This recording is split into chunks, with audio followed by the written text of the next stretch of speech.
Good morning दोस्तों, free class पर आप सभी का फिर से स्वागत है। आज हम छठी क्लास के एनसीईआरटी का विज्ञान विषय का चौथा अध्याय को पढ़ेंगे। पौधे को जानिए। अध्याय का क्या नाम है? पौधे को जानिए। तो इसके प्रश्नों को भी देखेंगे, पौधा क्या होते हैं, झाड़ क्या होता है, उसके बारे में भी हम लोग पढ़ेंगे। तो हमारा इस अध्याय में क्या कह रहा है? बाहर निकलकर अपने चारों ओर के पौधे का प्रेक्षण कीजिए। प्रेक्षण करना है मतलब हम बाहर निकलकर किसी पेड़ को देखते हैं तो उसे ऑब्जर्व करना है कि उसमें क्या क्या चीज़ें हैं, बड़ा है या छोटा है, किस प्रकार की फूल हैं, पत्तियाँ कैसी है। इस तरह से हम उसके देखकर अंतर एनालाइज करेंगे। 2-3 पेड़ों को देखकर, उसी को हम लोग प्रेक्षण बोल सकते हैं। आगे हमसे कह रहा है, क्या आप देखते हैं कि कुछ पौधे छोटे होते हैं। कुछ पौधे क्या होते हैं? छोटे होते हैं।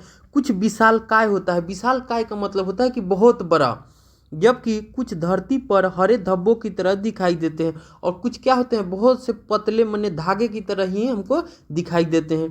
कुछ पौधे की पत्तियां हरी होती है। कुछ पौधे की पत्तियां क्या होती है? हरी होती है। जबकि कुछ पत्तियां लालिमा युक्त होती है। माने कुछ की पत्तियां क्या होती है? लाली होती है। ठीक है, अब हरी होती है और कुछ की लाली होती है। कुछ पौधे के फूल बड़े होते हैं, कुछ के फूल लाल हैं, कुछ नीले हैं। कुछ पौधे में पुष्प ही नहीं होते। कुछ पौधे में क्या होते हैं? पुष्प ही नहीं होते हैं। आपने अपने घर के आसपास, विद्यालय के रास्ते में, बाग बगीचे एवं विद्यालय प्रांगण में अनेक हरे पौधे देखे होंगे। प्रांगण मतलब विद्यालय परिसर में, विद्यालय के अंदर जो ग्राउंड होते हैं वह प्रांगण हो गए, उसमें भी आप हरे पौधे को देखे होंगे। आइए हम पौधे के विभिन्न भागों के विषय में जाने। इससे हमें विभिन्न प्रकार के पौधे के बीच अंतर समझने में सहायता मिलेगी। क्या आप चित्र 4.1 में पौधे के तने, शाखाओं, जड़, पत्तियों इत्यादि को नामांकित कर सकते हैं? इन भागों में रंग भरिए। आइए प्रकृति की सैर करें और पौधे से मित्रता कर उनके विषय में अधिक जानकारी प्राप्त करें। अब हम एक पौधा का चित्र दिया हुआ है, इस चित्र को समझते हैं और पौधे में कौन कौन से भाग होते हैं उसको भी हम लोग जानते हैं। ये आप चित्र को आसानी से देख सकते हैं। इसमें देखिए, सब ऊपर पीले कलर का एक चित्र दिया हुआ है, वो किस प्रकार का है? फूल की तरह है। तो इसको हम लोग पुष्प बोलते हैं। क्या बोलेंगे? ये हमारा क्या है? पुष्प है। ठीक है, और ये देखिए, ये जो आकृति है ये क्या है? ये फल है। और ये जो पेड़ के जो डाली हैं ये किससे लगे हुए हैं? ये जो होते हैं ये क्या है? तने हैं। ये पौधे के क्या हैं? तने हैं। ये जो है कि पत्ती है, पौधे के क्या है? पत्ती है। और यहाँ पर देखिए, ये छोटा सा हमको जो दिखाई दे रहा है ये क्या है? कली है। जब पौधे आगे ग्रो करते हैं तो धीरे धीरे जो पौधे के तने होते हैं, 2 तनों के बीच में से एक कली निकलती है, वो क्या होता है? कली होता है। और एक मेन तना में से पत्ती अगर निकलती है, मान लीजिए कि ये तना है और तना में से पत्ती निकली है तो ये होती है, तो उसको क्या हम लोग बोलते हैं? नोड बोलते हैं। क्या बोलते हैं? नोड बोलते हैं। और जो तना को तना से जोड़ता है, जैसे 2 तनों के बीच में, जैसे ये पत्ती दोनों के बीच में रहते हैं, वो उसको क्या बोलते हैं? इंटर नोड बोलते हैं। और ये देखिए, इसके नीचे हमारा क्या हो जाएगा? ये हमारा नीचे क्या है? भूमि है। क्या है? भूमि है। ये जमीन के अंदर वाले भाग है। अब देखिए, जमीन के अंदर क्या होते हैं? पौधे के जड़ होते हैं। तो जो शुरुआती जड़ होते हैं उसे प्राथमिक मूल कहते हैं। क्या कहते हैं? प्राथमिक मूल कहते हैं। प्राथमिक मूल का मतलब ही होता है जड़। मूल का मतलब क्या होगा? आसानी भाषा में हम लोग समझ सकते हैं, जड़। उसके बाद हमारा है द्वितीयक मूल। और जो नीचे जमीन के और अंदर गहराई में गए रहते हैं वो क्या होता है? द्वितीयक मूल होता है, मतलब द्वितीय जड़ होता है। ठीक है, अब हम आगे देखते हैं, शाक, झाड़ी एवं वृक्ष। शाक, झाड़ी, वृक्ष, इस तीनों में क्या अंतर होते हैं उसको हम लोग अब देखते हैं। अब देखिए, आगे हमारा कह रहा है क्रियाकलाप 1 में उन पौधे के तने एवं शाखाओं को ध्यान पूर्वक देखिए जो आपसे कम लंबे हैं। उसको क्या देखना है? जो आपसे कम लंबे हैं, जिनकी लंबाई लगभग आपके बराबर है, जो आपसे बहुत अधिक लंबे हैं। 3 कैटेगरी हो गई। क्या? जो एक हो जो हमसे कम लंबा हो, एक मेरे बराबर हो, और एक क्या हो? मुझसे अधिक लंबा हो। तने को स्पर्श कीजिए। स्पर्श का मतलब होता है छूना। स्पर्श का मतलब क्या होता है? छूना। तथा यह जानने के लिए कि तना कोमल है अथवा कठोर। किसी पौधे के तने को हम लोग को क्या करना है, छूना है या स्पर्श करना है, और उसके तने को देखना है कि वो कोमल है माने सॉफ्ट है या कठोर है, हार्ड है।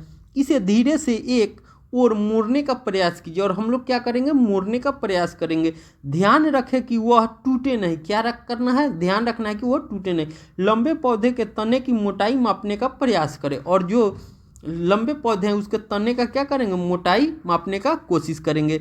अब हमारा देखिए सारणी 4.1 में पौधा के समवर्ग दिए हुए हैं, पौधा के नाम दिए गए हैं। कॉलम 1 में जो है कि ऊंचाई है, कॉलम 1 में क्या है, ऊंचाई है। कॉलम 2 में तना दिया हुआ है कि तना किस प्रकार के होते हैं। कॉलम 3 में शाखाएं कहाँ से निकलती है, और कॉलम 4 में है कि पौधे का समवर्ग क्या है। ठीक है, अब हम लोग देख सकते हैं पौधा का नाम क्या है। पहला में है टमाटर। क्या है, टमाटर। अब टमाटर का ऊंचाई जो क्या होता है, तो छोटा होता है। किस कलर का तना होता है, तो हरा होता है। टमाटर का तना किस कलर का होता है, हरा होता है। टमाटर जो होते हैं सॉफ्ट होता है कि हार्ड होता है, तो वो सॉफ्ट होते हैं। तना क्या होता है, सॉफ्ट होता है। अब देखिए शाखाएं कहाँ से निकलती है, तो तने के आधार से तो नहीं, तने के ऊपर से, तने के ऊपर से भी नहीं निकलती। पौधे का समवर्ग क्या है, तो शाक है। टमाटर क्या है, शाक श्रेणी का पौधा है। आम, आम क्या होता है, ऊंचाई क्या होता है, अधिक लंबा होता है। तना क्या होता है, बहुत मोटा होता है। कठोर बहुत अधिक होता है। तने के ऊपर से निकलता है। शाखा कहाँ से निकलती है, तो तना के ऊपर से निकलती है। और पौधा किस में, तो वृक्ष की श्रेणी में आता है। किस समवर्ग का है, तो वृक्ष के समवर्ग का है। अब तीसरा हमारा क्या है, नींबू। नींबू क्या है, तो थोड़ा लंबा है। क्या है, थोड़ा लंबा है।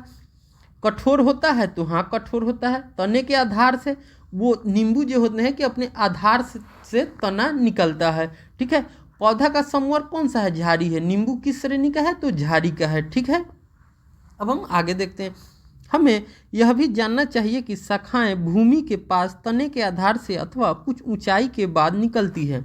हम प्रेक्षित सभी पौधे को सारणी 4.1 में वर्गीकृत करेंगे। कुछ उदाहरण दिखाए गए हैं। आप और अधिक पौधे के लिए 1, 2 एवं 3 कॉलम को भर सकते हैं। इस अनुच्छेद के बाद के अंश को पढ़कर कॉलम 4 को भरें। इन लक्षणों के आधार पर हम अधिकांश पौधे को 3 समवर्गों में वर्गीकृत कर सकते हैं। ये वर्ग क्या क्या हो सकते हैं, तो शाक, झाड़ी, वृक्ष। पौधे को हम लोग कितने समवर्गों में विभाजित करते हैं, तो 3 में कर सकते हैं। क्या क्या, तो शाक, झाड़ी और वृक्ष। हरे एवं कोमल तने वाले पौधे शाक कहलाते हैं। हरे एवं कोमल पौधे वाले क्या कहलाते हैं, शाक कहलाते हैं। ये सामान्यतः क्या होते हैं, छोटे होते हैं, और अक्सर इनमें कई शाखाएं नहीं होती। अक्सर इनमें क्या होती है, कई शाखाएं नहीं होती हैं। अब हमारा है कि कुछ पौधे में शाखाएं तने के आधार के समीप से निकलती है। कुछ पौधे में जो तने शाखाएं हैं तने के किस से निकलती है, तो आधार से होकर निकलती है। तना कठोर होता है परंतु अधिक मोटा नहीं होता है। इन्हें क्या बोलते हैं, झाड़ी बोलते हैं। तो झाड़ी के श्रेणी में हमारा क्या था, नींबू का पौधा आ सकता है। कुछ पौधे बहुत ऊंचे होते हैं तथा इनके तने सुदृढ़ एवं गहरे होते हैं। इनमें शाखाएं भूमि से अधिक ऊंचाई पर तने के ऊपरी भाग से निकलती है। कुछ पौधे क्या होते हैं, अधिक ऊंचे होते हैं एवं इनके तने क्या होते हैं, सुदृढ़ एवं गहरे होते हैं। इनमें शाखाएं भूमि से अधिक ऊंचाई पर तने के ऊपरी भाग से निकलती हैं। इन्हें वृक्ष कहते हैं। क्या कहते हैं, इन्हें वृक्ष कहते हैं। उपयुक्त अभिलक्षणों के आधार पर क्या आप सूचीबद्ध पौधे को वर्गीकृत कर सारणी 4.1 के में कॉलम 4 को भर सकते हैं। ऊपर चढ़ जाते हैं ऐसे पौधे। अब कह रहा है कि कमजोर तने वाले पौधे सीधे खड़े नहीं हो सकते। कमजोर तने वाले क्या होते हैं, पौधे सीधे खड़े नहीं हो सकते। ये भूमि पर फैल जाते हैं। इन्हें विसर्पी लता कहते हैं। क्या कहते हैं, इन्हें विसर्पी लता बोलते हैं। जबकि कुछ पौधे सहायता से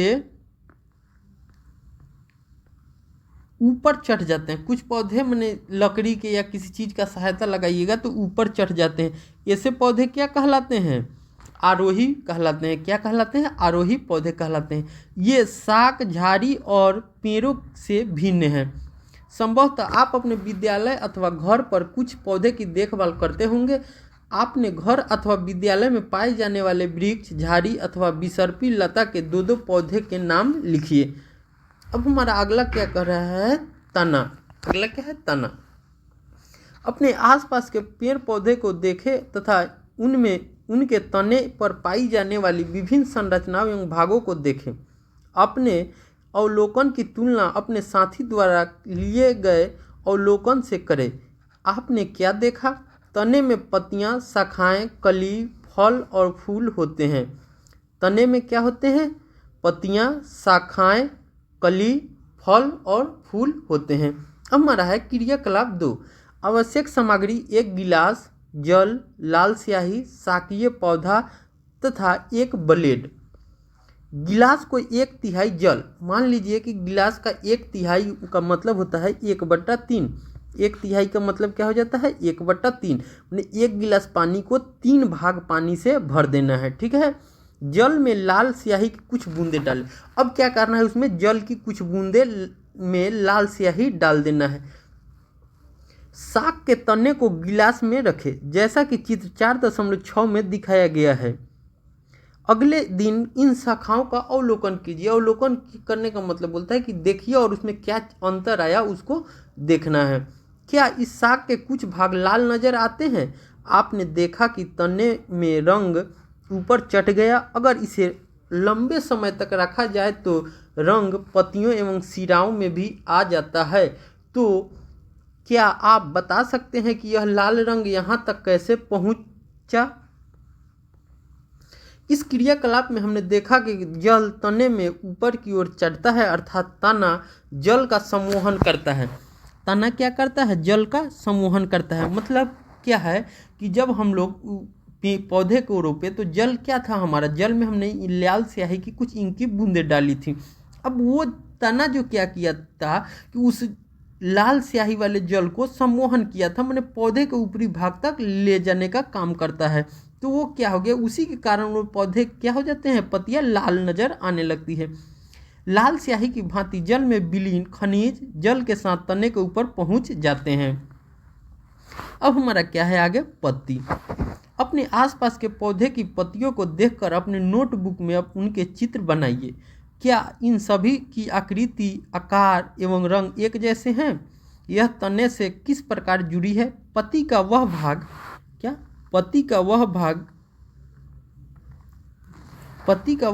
जिसके द्वारा वह तने से जुड़ी होती है क्या कहलाता है? पर्णवृत्त कहलाता है। और पत्ती के चपटे हरे भाग को क्या कहते हैं? फलक कहते हैं। पत्ती के चपटे हरे भाग को क्या कहते हैं? फलक कहते हैं। क्या आपने आसपास के पौधे की पत्तियों में इन भागों की पहचान कर सकते हैं? क्या सभी पत्तियों में पर्णवृत्त होता है? पत्तियों के विषय में और अधिक जानकारी प्राप्त करने के लिए आइए इसकी छाप ले। यदि आप सोचते हैं कि पत्ती विशेष छाप नहीं छोड़ सकती है तो यह क्रियाकलाप आपको पुनर्विचार पर मजबूर कर देगा। क्रियाकलाप 3। एक पत्ती को एक सफ़ेद कागज अथवा अपनी कॉपी के पन्ने के नीचे रखिए।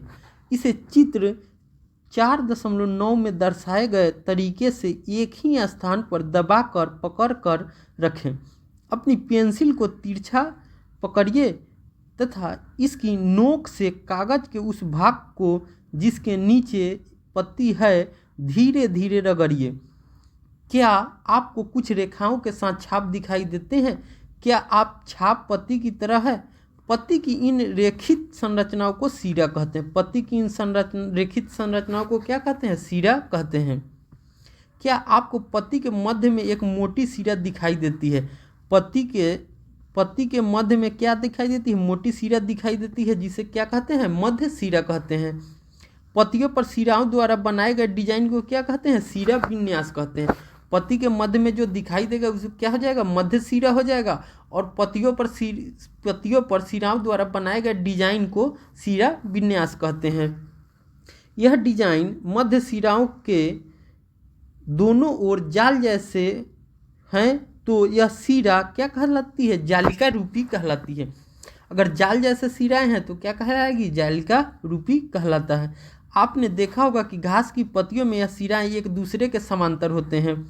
घास की पत्तियों में शिराएं क्या होते हैं, एक दूसरे के समानांतर होते हैं। ऐसे शिरा विन्यास को क्या बोलते हैं, समानांतर शिरा विन्यास कहते हैं। विभिन्न पौधे की पत्तियों को बिना तोड़े उनके शिरा विन्यास का अध्ययन कीजिए। आइए अब यह जानने का प्रयास करें कि पत्तियां क्या कार्य करती है। इसमें पत्ती को देखिए, एक हमारा पत्ती है। अब देखिए तना से जो जुड़े भाग होते हैं तो यही हमारा क्या है, ये जो भाग होते हैं ये है पर्णविड़ीत कहलाते हैं। ये हमारा क्या है, तो तना है, ये क्या है, तना है।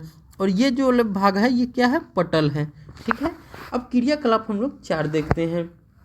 क्रियाकलाप 4 में हमसे कह रहा है कि आवश्यक सामग्री साग पौधा पॉलीथीन के 2 पारदर्शी थैले ले। पारदर्शी के बारे में हम लोग जानते हैं कि क्या होता है, जिसे आर पार देखा जा सके, आर पार देखा जा सके, जिससे आर पार देखा जा सके वो क्या कहलाते हैं, पारदर्शी कहलाते हैं। ठीक है। अब हम आगे देखते हैं। इस क्रियाकलाप को दिन के समय करना चाहिए।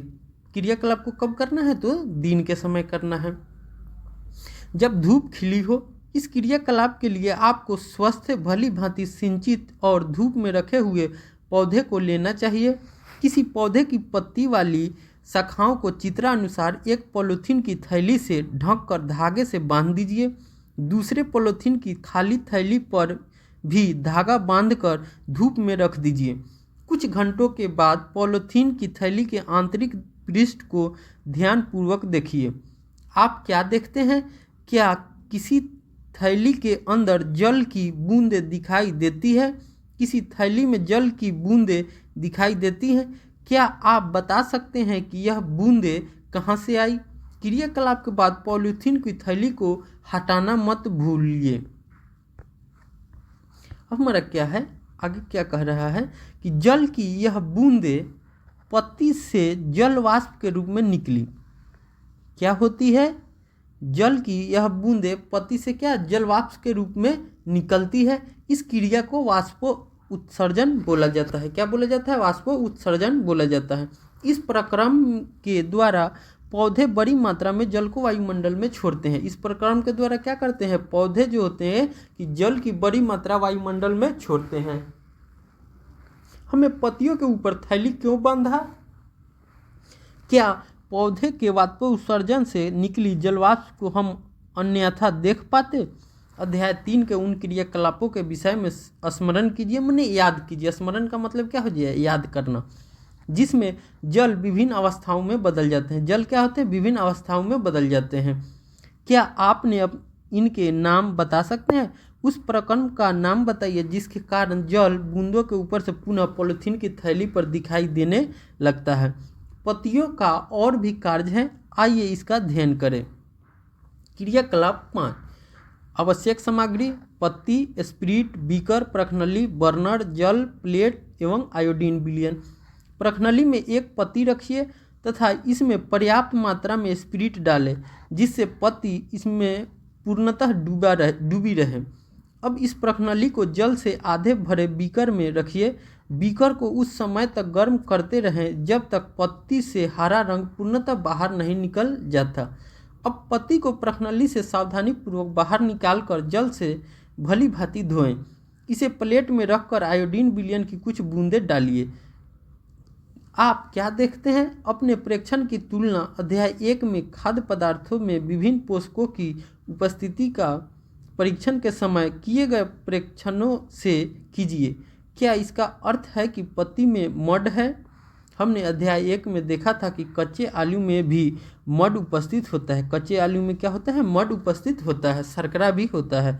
आलू में यह मड पौधे के अन्य भाग से आकर एकत्रित हो जाते हैं, परंतु पत्तियां प्रकाश और हरे रंग के एक पदार्थ की उपस्थिति में अपना भोजन बनाती है। पत्तियां जो होती है क्या करती है, तो पत्तियां प्रकाश और हरे रंग की उपस्थिति में एक पदार्थ की उपस्थिति में अपना भोजन बनाती है। इस प्रक्रिया को हम लोग क्या बोलते हैं, प्रकाश संश्लेषण बोलते हैं। क्या बोलते हैं, प्रकाश संश्लेषण। इसको अंग्रेजी में फोटोसिंथेसिस भी बोलते हैं। इस प्रक्रिया में ऑक्सीजन निष्कासित होता है। इससे क्या होता है, ऑक्सीजन बाहर निकल। प्रकाश संश्लेषण की क्रिया में क्या होता है, ऑक्सीजन बाहर निकलती है।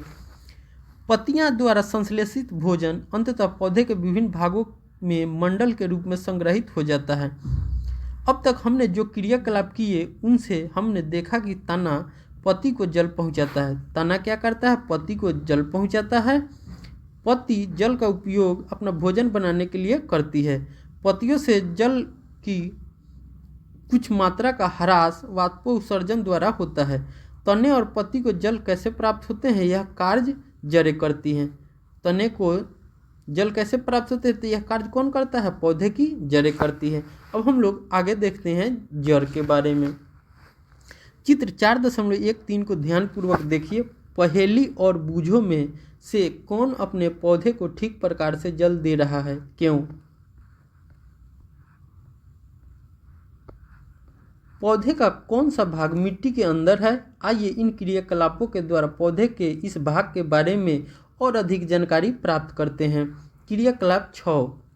आवश्यक सामग्री 2 गमले, कुछ मिट्टी, खुरपी, ब्लेड तथा अथवा कैंची एवं जल। यह क्रियाकलाप 4-5 विद्यार्थियों के समूह में करना चाहिए। बगीचे से किसी खरपतवार के एक जैसे 2 पौधे सावधानी से उखाड़िए। ध्यान रहे कि उनकी जड़ों को कोई क्षति न हो। खरपतवार के एक पौधे को एक गमले में मिट्टी डालकर लगाइए।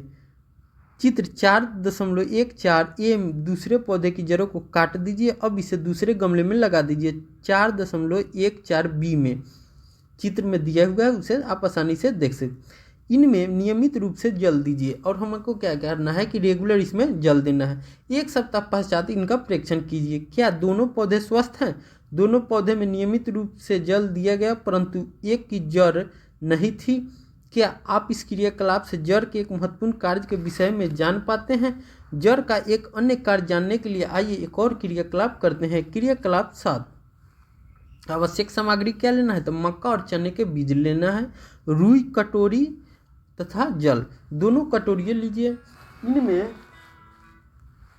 इनमें भीगी हुई रुई रखिए। एक कटोरी में चने के 3-4 बीज और दूसरे में मक्का के दाने रखिए। जल डालकर रुई को हमेशा नम रखिए जब तक कि बीज अंकुरित होकर नवोदित नहीं बन जाए। 1 सप्ताह बाद इन्हें खींचकर रुई से बाहर निकालने का प्रयास कीजिए। क्या नवोदित सरलता से रुई से बाहर खींच जाता है? क्यों? क्रियाकलाप में 6 में हमने देखा कि हम पौधे को भूमि से खींचकर आसानी से नहीं निकाल पाते, उन्हें मिट्टी खोदकर निकालना पड़ता है। जड़ें पौधे को मिट्टी में मजबूती से जकड़े रखती है। इन्हें मिट्टी में पौधे का स्थिरक कहा जाता है। मिट्टी में पौधे को क्या कहा जाता है? स्थिरक कहा जाता है।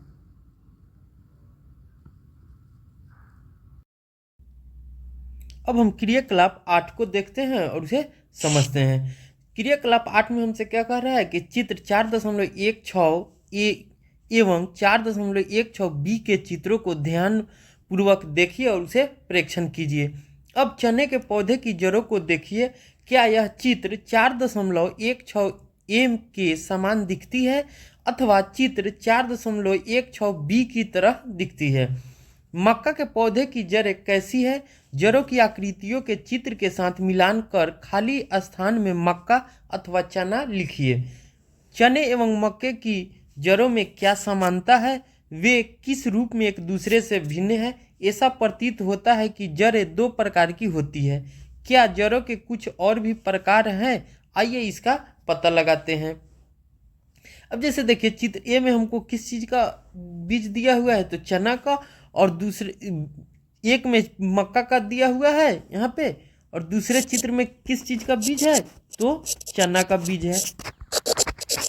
ठीक है, तो दोनों के जड़ को हम लोग देखेंगे और उसकी गणना करेंगे और उसे का पता लगाना है कि जड़ भी अलग अलग प्रकार के होते हैं या मेनली 2 ही प्रकार के होते हैं। अब हम क्रियाकलाप 9 को देखते हैं और उसे समझते हैं। क्रियाकलाप 9 में हमसे क्या कह रहा है? खुले मैदान में जाइए जहां बहुत से खरपतवार उग रहे हो। कुछ खरपतवार पौधे की मिट्टी खोद कर निकालिए और जड़ों से मिट्टी धोकर अलग कर उनका निरीक्षण कीजिए। क्या आपने ध्यान दिया कि सभी खरपतवार पौधे की जड़ें या तो चित्र 4.16 की तरह हैं अथवा चित्र 4.16 बी की तरह हैं। जिन पौधे की जड़ें चित्र 4.17 ए की तरह हैं उनकी मुख्य जड़ को मूसला जड़ कहते हैं। अब हम लोग चित्र 4.17 को देखते हैं तो ये जो पौधे हैं चित्र ए में इस तरह के जड़ें जो रहती हैं उसे क्या कहते हैं, मूसला जड़ कहते हैं। ठीक है, तथा छोटी जड़ों को पार्श्व जड़ कहते हैं और जो पतली पतली जड़ें होती हैं उन्हें क्या कहते हैं, पार्श्व जड़ कहते हैं। जो मोटे जड़ होंगे वो मूसला जड़ कहलाती हैं और जो छोटी छोटी जड़ें होती हैं वो क्या कहलाती है, पार्श्व जड़ कहलाती है। जिन पौधे की जड़ें चित्र 4.17 बी के समान है उनमें कोई मुख्य जड़ नहीं होती है। ठीक है, जिन पौधे में चित्र 4.17 बी के समान है उनमें कोई मुख्य जड़ नहीं होता है, वो सभी पतले पतले रेशे की तरह जमीन के अंदर फैली हुई होती है। उनमें कोई मुख्य जड़ नहीं होती, सभी जड़ें एक समान दिखाई देती है। इन्हें झकरा जड़ अथवा रेशेदार जड़ कहते हैं। जिन जड़ों में मुख्य जड़ नहीं हो उन्हें क्या कहेंगे, झकरा जड़ अथवा रेशेदार जड़ कहेंगे। ठीक है, एकत्र किए गए खरपतवार पौधे को उनकी जड़ के आधार पर दो समूहों में छांटिए। मूसला जड़ वाले पौधे को समूह ए में तथा रेशेदार जड़ वाले पौधे को समूह बी में रखिए। समूह ए के पौधे की पत्तियों को देखिए, इनका सिरा विन्यास किस प्रकार का है। समूह बी के पौधे की पत्तियों का सिरा विन्यास किस प्रकार का है। क्या आपने ध्यान दिया कि पौधे की पत्ती के सिरा विन्यास एवं जड़ के प्रकार में एक रोचक संबंध है। क्या उन सभी पौधे जिनका आप अध्ययन कर चुके हैं कि पत्तियों का सिरा विन्यास एवं जड़ के प्रकार को सारणी 4.2 में सही रूप में भर सकते हैं। जड़ के प्रकार एवं पत्तियों में सिरा विन्यास। अब क्या करना है कि पौधों को देखना है और उनके सिरा विन्यास किस प्रकार के उसके प्रकार को और जड़ के प्रकार को लिखना है। जड़ का प्रकार में क्या लिख सकते हैं, मूसला जड़ है या झकरा जड़ है या पार्श्व जड़ है या रेशेदार जड़। झकरा जड़ को ही रेशेदार जड़ भी बोलते हैं। हमने देखा कि जड़ें मिट्टी से जल का अवशोषण करती है। अवशोषण करती का मतलब समझिए कि जब मिट्टी से जड़ जो होती है कि वो पानी को ऑब्जर्व करती है, उसी को अवशोषण बोलते हैं या अवशोषित करती है। तथा तना जल एवं खनिज को पत्तियों एवं पौधों को अन्य भाग तक पहुंचाती है। तना क्या करती है, जल एवं खनिज को पत्तियों एवं पौधे के अन्य भागों तक पहुंचाती है। तथा जड़ें क्या करती है, मिट्टी से जल का अवशोषण करती है। जड़ का क्या काम है, मिट्टी से जल का अवशोषण करना, और तना का क्या काम है, जल एवं खनिज को पत्तियों एवं पौधे के अन्य भागों तक पहुंचाना। पत्ती अब भोजन संश्लेषित करती है। यह भोजन तने से होकर पौधे के विभिन्न भागों में संग्रहित होते हैं। संग्रहित का मतलब आप समझ सकते हैं आसान भाषा में कि जमा करती है। इस प्रकार की कुछ जड़ों जैसे गाजर, मूली, शकरकंद, शलजम एवं टेपियोका आदि को हम खाते हैं। हम पौधे के अन्य भागों को भी खाते हैं जहाँ भोजन भंडारित होता है। अब आगे देखते हैं। लिखिए कि तने में कौन से पदार्थ ऊपर की ओर जाते हैं और कौन से नीचे की ओर आते हैं। अगले परिच्छेद में हम पुष्प की संरचना का अध्ययन करेंगे। अब 4.5 में हमारा क्या है, पुष्प है। गुलाब के पौधे के 3 आरेख चित्र 4.19 ए, बी तथा सी में दर्शाए गए हैं। कौन सी स्थिति में आप पौधे को भली भांति पहचान सकते हैं, क्यों। चित्र 4.1 में पुष्प को रंगने के लिए आपने किस रंग का प्रयोग किया था। क्या सभी पुष्प रंग बिरंगे होते हैं। क्या आपने घास, गेहूं, मक्का, आम अथवा अमरूद के पुष्प भी देखे हैं। क्या वे चटकीले हैं। आइए कुछ पुष्पों का अध्ययन करें। क्रियाकलाप 10। आवश्यक सामग्री, एक पुष्प कलिका, किसी पौधे के 2 पुष्प, धतूरा, गुड़हल, गुलाब, सरसों, बैगन, भिंडी, गुलमोहर, एक ब्लेड, स्लाइड अथवा कागज और एक आवर्धक लेंस एवं जल लेना है। चित्र 4.20 का ध्यानपूर्वक अवलोकन कीजिए। खिले हुए पुष्प का प्रमुख भाग कौन सा है। यह पुष्प की पंखुड़ियां हैं। खिले हुए पुष्प का प्रमुख भाग कौन सा है। यह पुष्प की पंखुड़ियां है। जो पुष्प के खिले हुए भाग रहते हैं बाहरी के आवरण की ओर, उसे क्या कहते हैं, पंखुड़ी बोलते हैं। ठीक है। विभिन्न पुष्पों की पंखुड़ियाँ अलग अलग रंग की होती है। रंग पुष्प के जो होते हैं कि विभिन्न रंगों के होते हैं। हर रंग पुष्प की हर पंखुड़ी जो होता है कि फूल के रंग के ही से होती है। आपके विचार से कलिका में यह पंखुड़ियाँ कहाँ बंद थी? कली का प्रमुख भाग कौन सा है? क्या आपने ध्यान दिया है कि यह भाग छोटी पत्ती की भांति दिखाई देता है? इन्हें बाह्य दल कहते हैं। यह छोटी पत्ती की भांति दिखाई देती है, इन्हें क्या कहेंगे? बाह्य दल कहेंगे। पुष्प की छोटी पत्ती की भांति दिखाई देने वाले दल को क्या कहते हैं? बाह्य दल कहते हैं, या भाग को बाह्य दल कहते हैं। पुष्प के बाह्य दल एवं पंखुड़ियों का भली भांति अवलोकन कीजिए तथा निम्न प्रश्नों के उत्तर दीजिए। इसमें कितने बाह्य दल हैं? क्या ये आपस में जुड़े हैं अथवा स्वतंत्र हैं? बाह्य दल एवं पंखुड़ी किन रंगों की है? आपके फूल में पंखुड़ियों की संख्या कितनी है? क्या वे एक दूसरे से जुड़ी हैं अथवा स्वतंत्र हैं? आगे क्या है? क्या जुड़े हुए बाह्य दल वाले पुष्प की पंखुड़ियाँ अलग अलग हैं या संयुक्त हैं? मतलब कि अलग अलग हैं या संयुक्त है, मतलब मिला हुआ है। अपनी कक्षा के सभी विद्यार्थियों द्वारा विभिन्न पुष्पों के अध्ययन संबंधी प्रेक्षण सारणी 4.3 में लिखिए।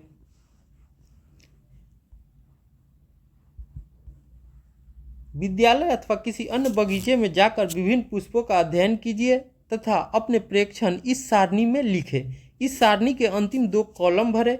आप पुष्प के आंतरिक भाग को स्पष्ट रूप से कब देख सकेंगे? जब पंखुड़ी जुड़ी हो अथवा जब वे स्वतंत्र हो। उदाहरण के लिए धतूरे एवं अन्य घंटाकार पुष्प की पंखुड़ियों को लंबाई में काटकर आप पुष्प के आंतरिक अंगों को स्पष्ट रूप से देख सकते हैं। पुष्प के आंतरिक भागों को स्पष्ट रूप से देखने के लिए बाह्य दल एवं पंखुड़ियों को हटा दीजिए। चित्र 4.22 को ध्यान से देखिए तथा अपने पुष्प में पुंकेसर स्त्री केसर को पहचानिए। चित्र 4.23 को ध्यानपूर्वक देखिए। इसमें विभिन्न पुष्पों को पाए जाने वाले विविध प्रकार के पुंकेसर दिखाए गए हैं। क्या आप पुंकेसर के दोनों भागों को पहचान सकते हैं? आपने पुष्प में पुंकेसर की संख्या ज्ञात कीजिए। एक पुंकेसर का चित्र बनाकर उसे नामांकित कीजिए। पुष्प के केंद्र में स्थित भाग को स्त्री केसर कहते हैं। पुष्प के केंद्र में स्थित भाग को क्या कहते हैं? स्त्री केसर कहते हैं। यदि आप इसे पूरी तरह से नहीं देख पा रहे हो तो पुंकेसर हटा दीजिए। चित्र 4.24 की सहायता से स्त्री केसर के भागों को पहचानिए।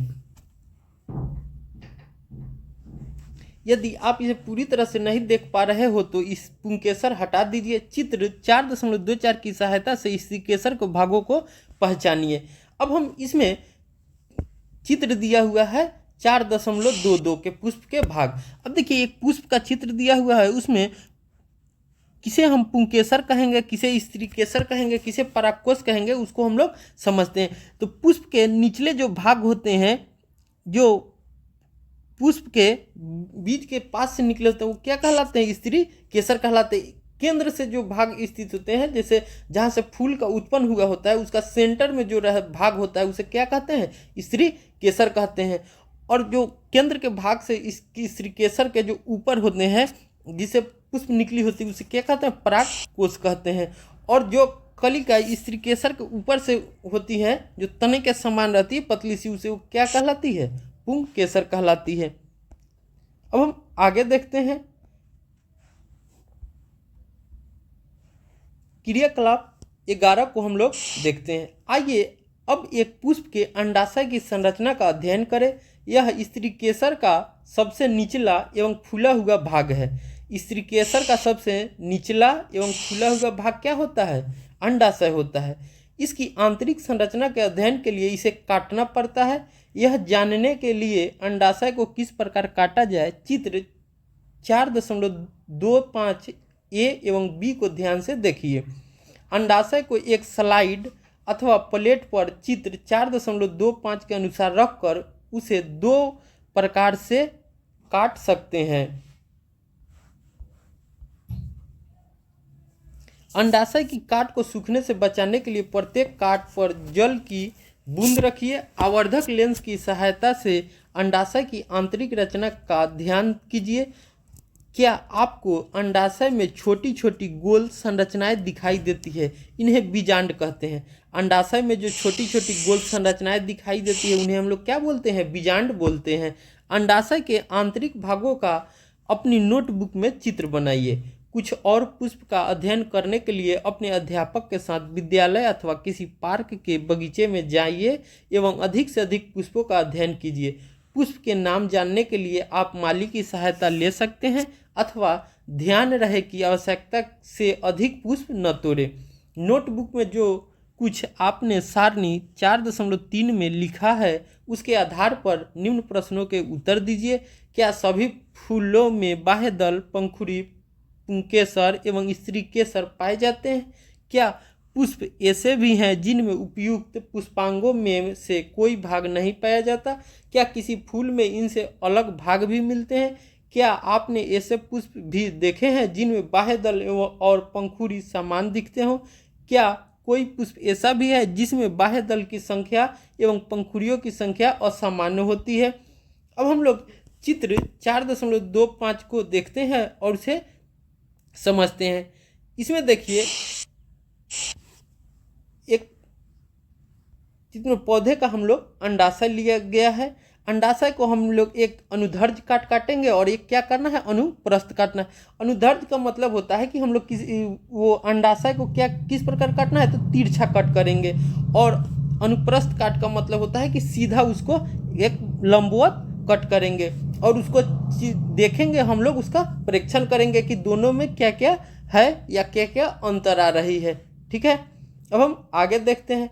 क्या आप इस बात से सहमत है कि सभी पुष्पों की संरचना सदैव एक जैसी नहीं होती है? विभिन्न पुष्पों में बाह्य दल, पंखुड़ी, पुंकेसर एवं स्त्री केसर की संख्या में अंतर हो सकता है। कुछ पुष्पों में इनमें से कुछ भाग अनुपस्थित भी हो सकते हैं। आपने पत्ती, तना एवं जड़ के लक्षण एवं कुछ कार्यों के विषय में पढ़ा। हमने विभिन्न पुष्पों की संरचना का भी अध्ययन किया। आप पुष्पों के कार्यों के विषय में अगली कक्षाओं में पढ़ेंगे। हम फलों के विषय में भी अगली कक्षाओं में पढ़ेंगे। अब इसके प्रमुख कुछ शब्द हैं: आरोही, संवहन, विसर्पी लता, रेशेदार जड़, शाख, पार्श्व जड़, मध्य सिरा, सिरा विन्यास, बीजांड, पंखुड़ी, इस सब को भी मतलब समझना है। उसके बाद हम लोगों को एक सारांश दिया हुआ है कि इस अध्याय में हमने क्या क्या सीखा, उसे भी हम लोग देख लेते हैं। पहला पॉइंट इसमें क्या कह रहा है कि सामान्यतः पौधों का वर्गीकरण उनकी ऊंचाई, तने एवं शाखाओं के आधार पर शाक, झाड़ी एवं वृक्ष में किया जाता है। सामान्यतः जो पौधे होते हैं उसे हम लोग उसकी ऊंचाई, तने एवं शाखा के आधार पर भागों में बांटते हैं, जो मेनली 3 प्रकार के होते हैं। वो क्या है? तो शाख है, झाड़ी है एवं वृक्ष में किया जाता है। वर्गीकरण का आधार क्या है? तो ऊंचाई है, तना एवं शाखा के आधार पर। तना पर पत्तियां, पुष्प तथा फल होता है। तने पर क्या होते हैं? तो पत्तियां, पुष्प और फल होता है। सामान्यतः पत्ती में पर्णवृत्त और फलक होते हैं। सामान्यतः पत्ती में क्या पाए जाते हैं? तो पर्णवृत्त और फलक पाए जाते हैं। पत्ती में सिराओं का प्रतिरूप सिरा विन्यास कहलाता है। पत्ती में सिराओं का प्रतिरूप क्या कहलाता है? सिरा विन्यास कहलाता है। यह जालिका रूपी एवं समांतर हो सकता है। क्या होती है? यह जालिका रूपी भी हो सकती है या समांतर भी हो सकती है। पत्तियों का वाष्पोत्सर्जन क्रिया द्वारा जल वाष्प को वायु में निष्कासित किया जाता है। पत्तियां क्या करती है? वाष्पोत्सर्जन क्रिया द्वारा जल वाष्प को वायु में निष्कासित करती है, मतलब छोड़ती है। हरी पत्तियां सूर्य के प्रकाश की उपस्थिति में वायु एवं जल से प्रकाश संश्लेषण क्रिया द्वारा अपना भोजन बनाती है। हरी पत्तियां क्या करती है?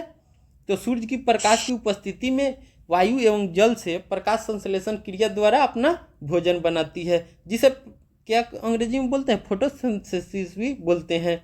जड़ मिट्टी से जल एवं खनिज पदार्थों का अवशोषण करती है। जड़े का काम क्या होता है? वो मिट्टी से जल एवं खनिज पदार्थों का अवशोषण करती है तथा पौधे को मिट्टी में दृढ़ता से जमाए रखती है।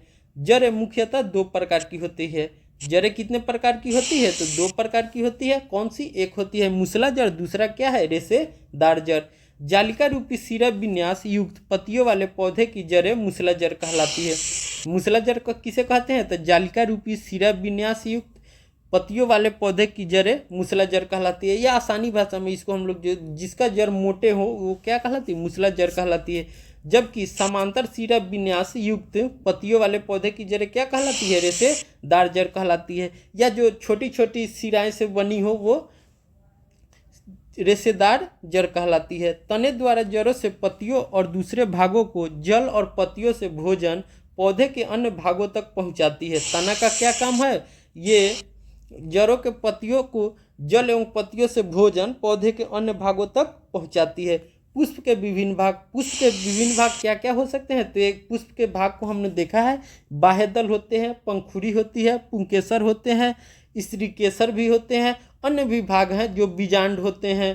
ठीक है, इस तरह से हम लोग हमारा ये अध्याय 4 पौधे को जानिए समाप्त होता है। मिलते हैं अगले वीडियो में, तब तक के लिए बाय।